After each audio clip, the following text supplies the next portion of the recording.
Hi, I'm Alyssa, and today I'm going to be talking about how I realised I was transgender and then obviously the journey that led to me coming out.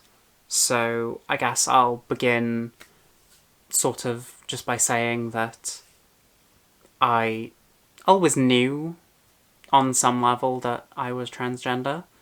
I always felt like there was something wrong and there was something different about me, I guess. And obviously that sounds maybe a bit cliche, but I think the reason for that is probably because that is just the case for every trans person. We know ourselves enough to know that something's wrong, and that we know then that we need to find who we are. So I feel like most transgender people will have that same starting experience of just, this isn't me, this isn't right. I guess it's time to figure out who that is, or who I am that's right.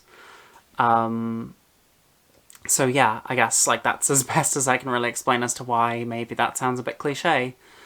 Or generic of an answer is just because it is just a known fact with trans people that we are who we are, and we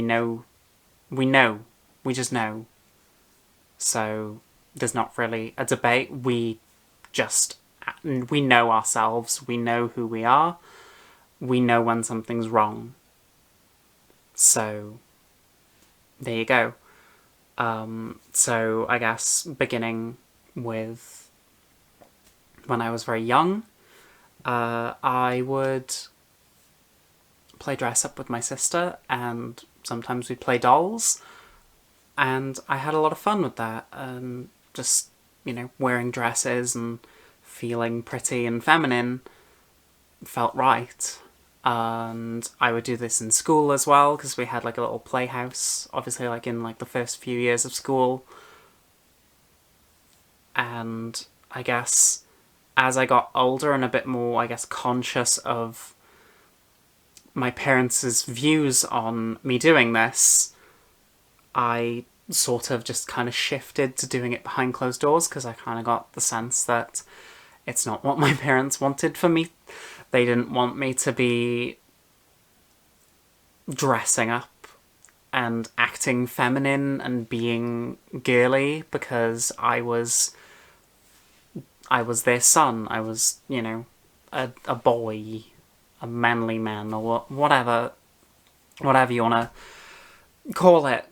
But obviously they had a perception of who they thought I was, and the things I was doing didn't align with that.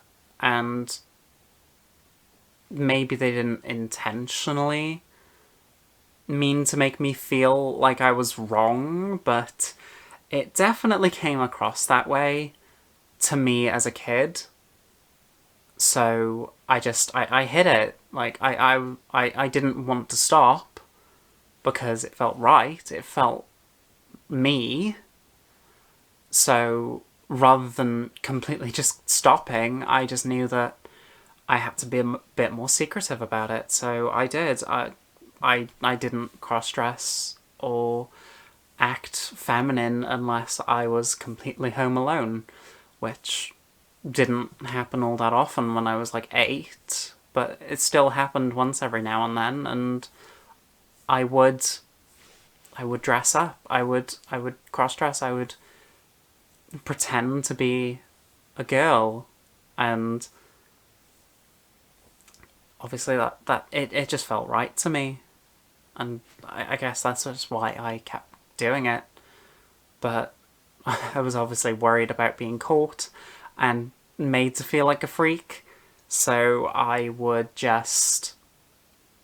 it for a little bit, and then I would be so paranoid that someone was coming home any second. So I would just quickly just stop and pretend that everything was normal, and just go back to being the normal child that I was supposed to be. But obviously that doesn't, I should have probably maybe had a conversation with my parents, but I was just very scared that they were going to think less of me or disown me or like throw me out of the house. I don't know. I was a kid. I was scared because I didn't really know what was going on with me, and I didn't really know how to explain it. I just knew I wanted to be a girl. I knew I would go to bed wishing that I was a girl and wake up disappointed and upset that I didn't just magically become a girl overnight, because I was a dumb kid. I had very, very weird expectations for how the world worked. I was just, yeah, I want to be a girl. I'm just going to fall asleep and in my sleep willpower myself to change genders, because that's how that works, clearly. But as silly as that is, obviously transitioning kind of is that like magic spell that I wish I had growing up.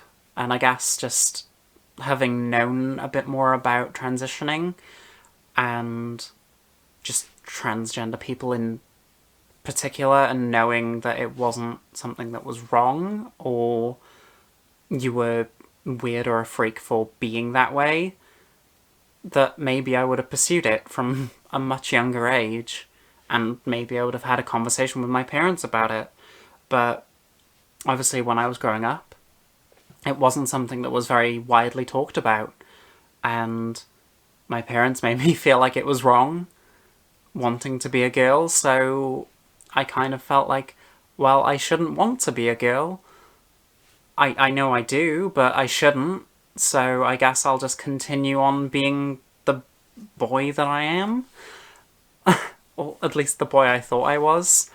And yeah, like, that was fine until obviously going through puberty, and then obviously body changes happen as you develop into a young adult, and I was very, very uncomfortable and very upset with the changes that my body was going through. I didn't really know at the time why. I just knew that I hated it, and it made me a very angry person. Obviously, looking back now, I can obviously see that that was dysphoria, but as a young teenager, not really knowing what trans people are or what dysphoria was, I didn't know what was going on with me. I just knew that I was very unhappy. And I felt like I was going to be like that for the rest of my life. I was just going to be miserable until the day I died. I was just going to be a very angry and uncomfortable person. And I guess, like, I kind of made peace with that, and it kind of led to me just kind of coasting through life a little bit, because I wasn't happy, so I was like, well, what's the point in anything, I guess, so I'll do what my parents think I should do, because they're adults, they clearly have a handle on the world and reality, so I'll just kind of follow them, and I guess maybe things will work out down the line. So I kind of just let them force me into things, or like just push me down directions I didn't really want to go, but I was just so apathetic towards life itself. I didn't really care. So I got pushed into doing public services in college, which I didn't really enjoy. I had fun with it, like, with some things, because, like, there was a lot of, like, physical stuff, and, like, it could be fun. We got to do a bit of messing around and stuff, but there was, like, a lot of paperwork as well, and it just dragged, and I just wasn't happy in doing that. And obviously, like, through my teen years, like, end of high school, I had a couple of gender crises from time to time, and I even, like, did, like, research just to try and, like, figure out why I was feeling the way I was, and I came across the word transgender, and it made a lot of sense and I hadn't really heard much about transgender people, but it didn't really mean that was anything bad. But like in my brain, when I read about the way I was feeling was maybe because I was transgender, it made me very scared. It made me panic. And I kind of just I was very scared to admit to myself that I was, so I would just deny the fact that I was and just pretend to be normal, well, cis. But at the time, normal, that was my feelings. And it was very toxic, obviously, because I was perceiving myself as abnormal. I was perceiving other people like me as abnormal when we're not. We are perfectly normal people. But obviously, the way I was brought up and just not really knowing much about trans people when I was growing up, I was scared that if I was trans, then I wouldn't be normal and I wouldn't be accepted and loved in the same way that I was when I was presenting as cis. So it led to me just kind of staying in myself and just kind of hiding in the closet, really, and just not touching it for a while. And then I kind of decided at the end of college that I was going to maybe try and take control of my life a little bit and try and find myself, because I was kind of getting tired of coasting and just being someone I wasn't. So I was just thinking maybe if I can go find something I'm passionate about, study in university away from home, maybe I can find myself. And maybe I can be a bit happier.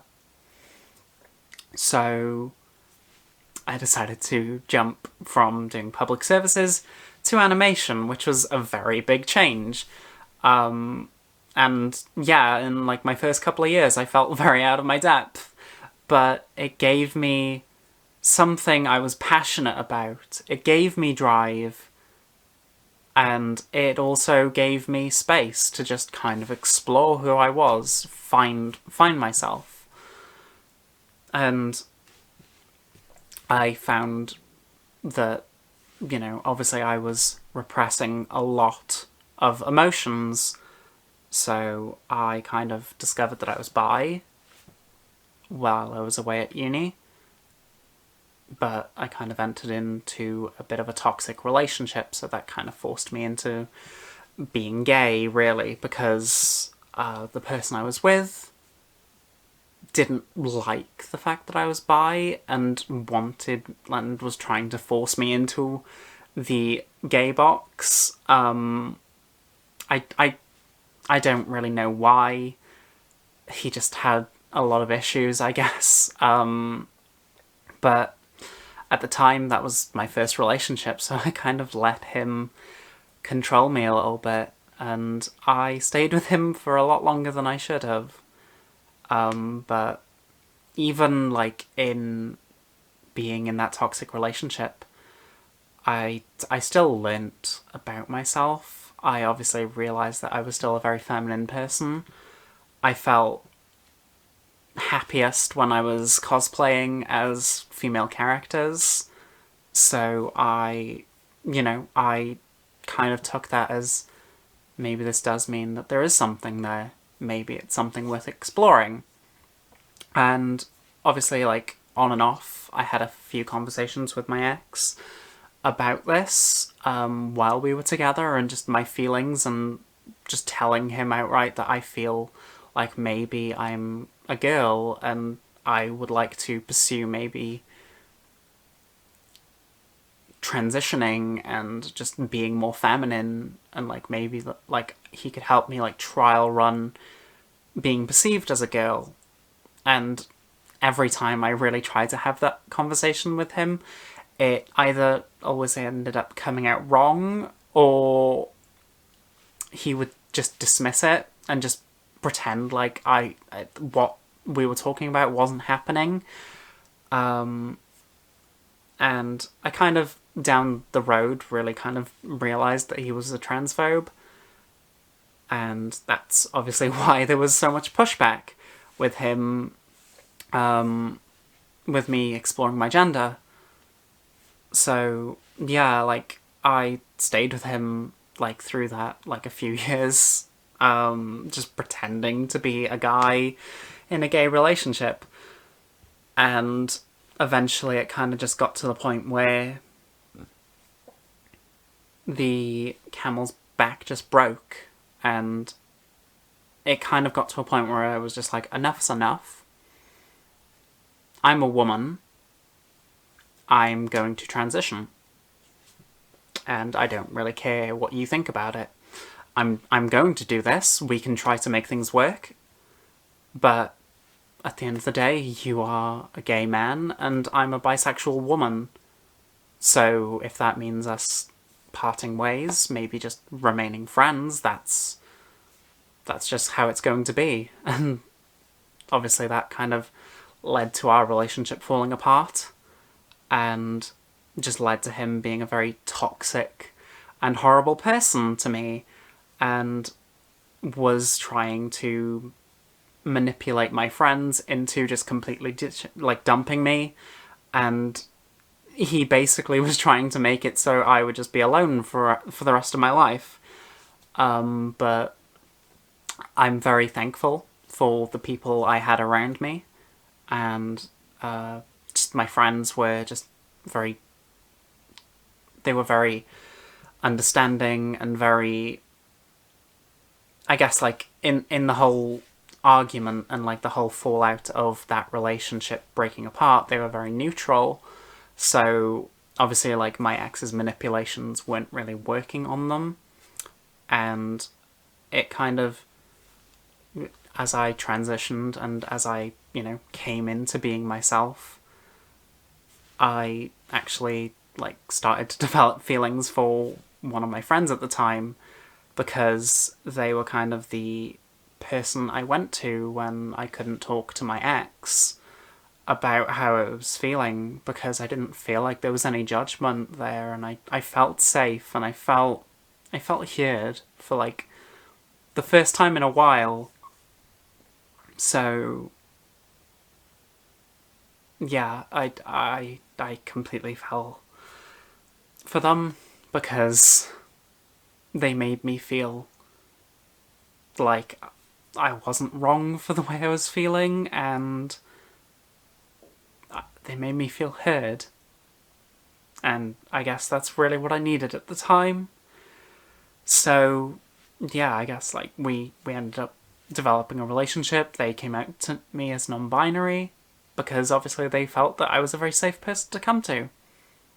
And eventually my ex was completely removed from our friend group because he was just being very toxic.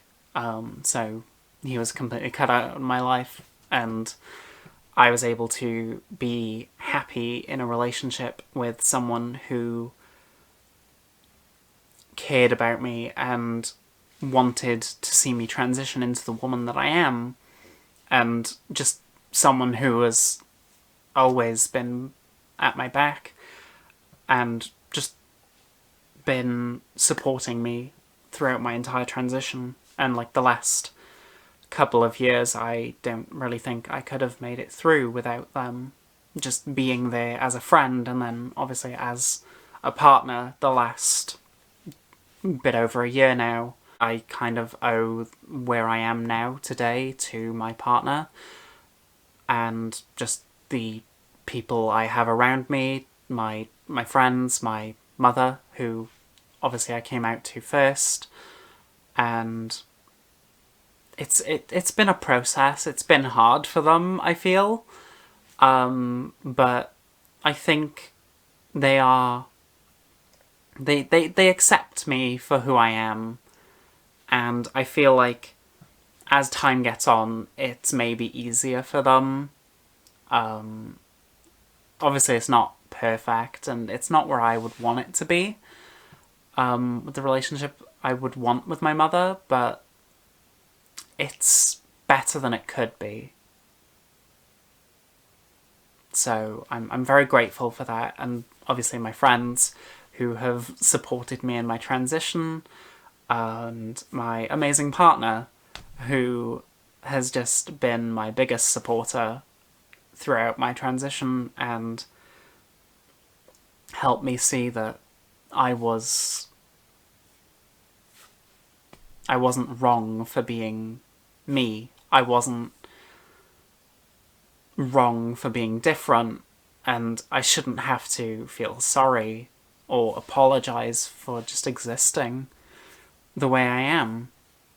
And I definitely don't feel like I would be anywhere near where I am today without them. I do kind of owe them a lot, and a lot to the woman I am. So I'm incredibly grateful for the people around me who have supported me in my transition, and I feel like that's definitely the most important thing in a transition, is having a support group.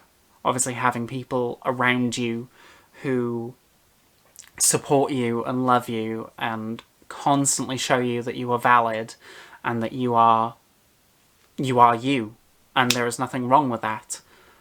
Because that's definitely something I struggle with, especially with dysphoria, and obviously when I felt like I was alone and I was too scared to really accept who I was. It took having people at my side for me to be able to accept that, and that's how I'm even transitioning. That's how I'm even on hormones at the moment, is because I had people who support me and accept me for who I am. And without that, I wouldn't be anywhere. Without that, I don't even know if I'd still be alive, which is a very morbid thing to say, but obviously it's something very real for a lot of trans people. So obviously that's the one thing I would want to tell my younger self and to tell other trans people, is that you're definitely not alone. Even if you feel like you are, there's loads of people out there just like you who are struggling, and sometimes we've got to be our own support groups. We've got to be our own emotional rocks, because not all of us have the privilege of having people around us. I consider myself incredibly privileged to have a handful of friends and one of my parents accept me. And obviously there are people who have more than I do, but there are a lot of people who have a lot less than me and who feel like they have no one. And that's why it's so important that as a community we really stick together. But I guess that's kind of the end of my rambling. That's kind of my story.